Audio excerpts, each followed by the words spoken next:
Prabowo adalah seorang yang fasih berbahasa Inggris dan menyukai pusat perhatian dunia. Namun dalam hal pidato nasionalisnya, ia sensitif terhadap anggapan remeh dari kekuatan asing. Kita tahu Prabowo Subianto akan menjadi Presiden ke-8 Republik Indonesia. Walaupun hasil pemilihan presiden masih dipersengketakan di Mahkamah Konstitusi, tapi hampir dipastikan kemenangan Prabowo Gibran akan sulit diganggu-gugat. Nah, kita bisa membayangkan bagaimana nanti Prabowo akan membungkam sikap sombong yang selama ini selalu dipertontonkan oleh kaum Melayu di negeri kasino Malaysia. Sikap sombong yang kami maksud, terutama dalam hal pola pikir dan membuat konsep. Mengangkangi wilayah Indonesia dengan konsep alam Melayu adalah sebuah kecongkakan atau kesombongan negeri kasino madani. Melabeli bahasa Indonesia dengan Melayu adalah bentuk kesombongan pula. Begitu pula klaim budaya seenaknya yang selama ini selalu mengundang keributan dengan rakyat Indonesia. Banyak pemimpin dan profesor Melayu Malaysia yang sombong sekaligus naif. Mereka sok mengerti sejarah Nusantara, tapi sebenarnya sejarah yang mereka paparkan adalah sejarah versi penjajah British. Karena literatur yang mereka pelajari adalah warisan British. Jangan heran jika kaum Melayu Malaysia dengan congkaknya menyebut Kepulauan Indonesia dengan nama Kepulauan Melayu. Nama itu adalah versi penjajah Inggris. Pertanyaannya adalah, atas dasar apa kaum Melayu di negeri kasino madani menafsirkan sejarah Nusantara yang berada di wilayah Indonesia seenaknya saja? Kaum Melayu ubi kayu Malaysia juga tidak ikut berjuang mengusir penjajah dari bumi Nusantara. Kaum Melayu Malaysia malah memihak penjajah, memilih jadi pengkhianat Nusantara. Kaum Melayu Malaysia jelaslah serumpun dengan negara persemakmuran Inggris, bukan serumpun dengan Nusantara. Mungkin, sebagian kaum Melayu ubi kayu Malaysia belum paham juga betapa marahnya bangsa Indonesia ketika Ismail Sabri menyatakan bahasa Melayu Malaysia dituturkan oleh 300 juta penduduk. Betapa marahnya bangsa Indonesia ketika bahasa Indonesia dilabeli dengan Melayu seenak udelnya. Apalagi Malaysia dengan sengaja menyebarkan propaganda itu pada sebagian dosen-dosen Indonesia. Kaum Melayu di negeri kasino yang naif mungkin juga tidak tahu bahwa langkah memasukkan bahasa Indonesia jadi bahasa resmi UNESCO merupakan pembalasan yang setimpal terhadap kecongkakan Ismail Sabri, Awang Sarian, dan profesor yang sejenisnya. Nah, kalau seorang Jokowi saja sanggup mempermalukan Ismail Sabri, maka kaum Melayu Malaysia perlu siap mental untuk menghadapi Prabowo nanti. Bukan cuma soal bahasa Indonesia, Prabowo tentu akan menjaga kedaulatan dan kewibawaan Negara Kesatuan Republik Indonesia dalam segala bidang. Dan para pemilih Prabowo tahu betul apa yang akan dilakukan Prabowo nanti. Jadi, mudah-mudahan orang seperti Awang Sarian yang suka berhalusinasi menyadari bahwa bangsa dan negara Indonesia tidaklah selemah yang ia bayangkan. Mudah-mudahan Awang Sarian juga Revani Bustami menyadari bahwa propaganda kemelayuan yang mereka lakukan selamanya hanya akan jadi bahan lelucon oleh rakyat Indonesia, apalagi di era Prabowo nanti. Selanjutnya, marilah kita simak video mengenai impian Prabowo mengenai Indonesia, terutama pandangan dari pihak luar. Merinding. Inilah prediksi Inggris jika Prabowo jadi Presiden Indonesia 2024.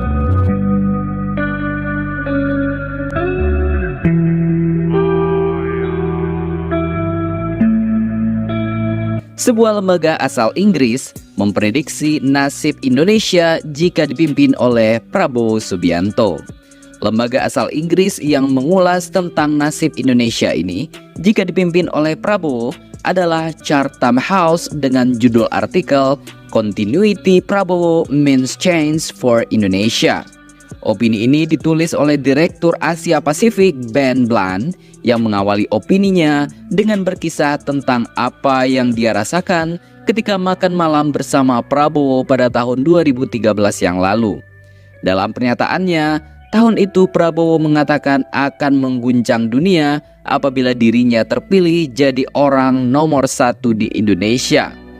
Ketika saya makan siang bersama Prabowo Subianto pada tahun 2013, setahun sebelum upaya pertamanya yang gagal untuk terpilih sebagai Presiden Indonesia, dia masih mengasah nada nasionalisnya yang berapi-api, berjanji untuk mengguncang negara dan mencegahnya menjadi negara gagal. Begitu tulis opini tersebut.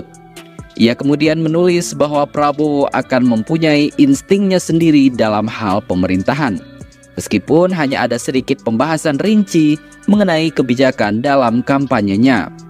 Misalnya di bidang ekonomi, Prabowo kemungkinan akan melanjutkan dorongan kontroversial Jokowi untuk membangun ibu kota negara bernilai 33 miliar dolar Amerika di hutan Kalimantan. Selain itu, ia juga memiliki keinginan yang sama dengan Presiden Jokowi untuk mengubah Indonesia menjadi negara industri modern dan bukan sekedar eksportir komoditas mentah seperti nikel, bauksit, dan minyak sawit. Namun sepertinya Prabowo tidak akan fokus seperti Jokowi dalam menarik investasi dan mengembangkan infrastruktur. Dan masih belum jelas bagaimana Prabowo akan menyeimbangkan rencananya yang berpotensi memakan banyak biaya untuk menjadikan Indonesia mandiri dalam hal pangan dengan posisi fiskal dan moneter negara yang terbatas. Terkait KPK, ulasan tersebut juga menyoroti apa yang mungkin dilakukan oleh Presiden Prabowo nantinya terhadap KPK. Menurut artikel itu, check and balance demokrasi terkikis di bawah kepemimpinan Jokowi. Kewenangan Komisi Pemberantasan Korupsi dikurangi dan batas usia minimal 40 tahun bagi calon presiden dan wakil presiden dibatalkan sehingga Gibran bisa mencalonkan diri sebagai wakil presiden. Sebelumnya, Prabowo telah mencela biaya yang tidak perlu dan kompleksitas demokrasi di Indonesia. Dan banyak aktivis hak asasi manusia khawatir tentang apa yang mungkin ia lakukan jika ia mewarisi sistem tersebut. Tumbuh besar di London, Zurich, dan Kuala Lumpur, mantan jenderal ini kemungkinan besar akan menjadi presiden yang sangat berbeda di kancah internasional. Jokowi tidak menyukai formalitas pertemuan puncak diplomatik, tidak pernah menghadiri sidang umum PBB secara langsung, dan berpendapat bahwa kebijakan luar negeri harus dipusatkan pada peningkatan perdagangan dan juga investasi. Prabowo adalah seorang yang fasih berbahasa Inggris dan menyukai pusat perhatian dunia. Namun dalam hal pidato nasionalisnya, ia sensitif terhadap anggapan remeh dari kekuatan asing. Meskipun ia tidak mungkin membatalkan komitmen jangka panjang Indonesia terhadap kebijakan luar negeri yang independen dan non-blok, Prabowo akan membawa gayanya sendiri yang antusias namun tidak dapat diprediksi. Seperti yang dibuktikan dengan rencana perdamaian untuk Ukraina yang ia ungkapkan secara tergesa-gesa pada konferensi pertahanan beberapa waktu yang lalu. Seorang ahli taktik cerdas yang telah berupaya untuk menjadi presiden setidaknya selama 2 dekade, Prabowo memanfaatkan keinginan masyarakat Indonesia untuk melihat kelanjutan kebijakan Jokowi dan keinginan Jokowi untuk mempertahankan pengaruhnya setelah ia mundur. Pakar senior Asia Tenggara dari Council on Foreign Relations atau CFR, Joshua Kurlantzick, menuliskan pandangannya mengenai calon presiden nomor urut 2 Prabowo Subianto. Dalam tulisan yang diunggah di laman CFR, Kurlantzick mengatakan Prabowo memiliki ambisi yang ingin mewujudkan di Asia Tenggara apabila ia memenangkan pemilihan presiden 2024 ini. Kurlantzick menyebut Prabowo ingin membawa Indonesia menjadi pemimpin ASEAN. Dalam kebijakan luar negeri, Prabowo jelas ingin Indonesia dipandang sebagai kekuatan yang lebih besar di Asia dan di panggung dunia. Untuk mengambil kembali kepemimpinan nyata ASEAN, memainkan peran yang lebih besar dalam lembaga-lembaga global, dan lain-lain. Begitu tulis Kurlantzick.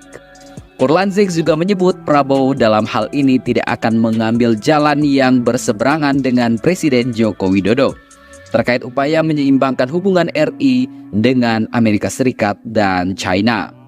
Namun demikian, Kurlantzick menilai sang Menteri Pertahanan ini kemungkinan cenderung ingin memperkuat kuda-kuda pertahanan serta kemitraan Indonesia untuk melawan pengaruh Cina. Kurlanzik tidak menjelaskan lebih lanjut maksud dari dugaannya bahwa Prabowo hendak melawan pengaruh Tiongkok. Selain masalah tersebut, Kurlanzik juga menyoroti catatan hitam Prabowo yang diduga terlibat dalam sejumlah kasus pelanggaran HAM selama tahun 1990-an kala Presiden Soeharto masih memimpin Indonesia serta pasca Soeharto lengser. Beberapa yang paling terkenal yakni dugaan keterlibatan Prabowo dalam penculikan aktivis pada tahun 1998 dan pembantaian terhadap warga Timor Timur. Karena tuduhan itu, Prabowo pun bertahun-tahun dilarang menginjakkan kaki di Amerika Serikat.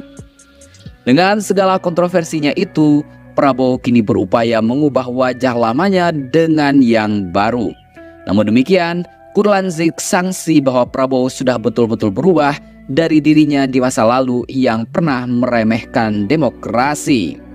Apakah dia adalah orang yang sebagai Menteri Pertahanan tiba-tiba mengubah wajahnya menjadi lebih tenang dan mulai merangkul gagasan demokrasi? Waktulah yang akan menjawabnya. Namun kebiasaan lama mungkin akan sulit mati. Begitu lanjut tulisan Kurlanzik.